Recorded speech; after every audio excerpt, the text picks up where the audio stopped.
Logique, un jeune garçon de 9 ans, se tenait debout sur un trottoir de Douala, les pieds nus et les yeux brillants de détermination.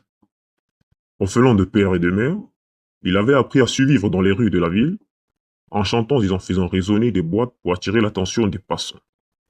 Sa voix était comme un rayon de soleil qui perçait les nuages gris de la ville, et les gens s'arrêtaient pour l'écouter.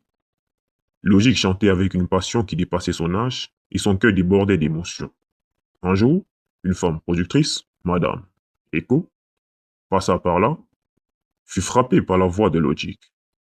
Elle s'arrêta pour l'écouter et fut touchée par la profondeur de ses paroles et la puissance de sa voix.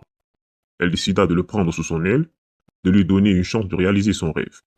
Logique fut amené dans un studio d'enregistrement et commença à travailler sur ses premières chansons. Madame Echo lui enseigna les rudiments de la musique et Logique apprit à maîtriser son instrument, la guitare.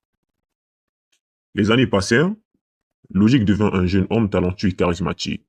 Il commença à se produire sur scène et son nom devint connu dans tout le Cameroun.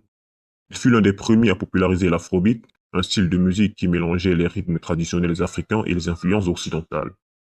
Logique enchaîna les tournées partout en Afrique et en Europe et devint un pionnier de la musique africaine contemporaine.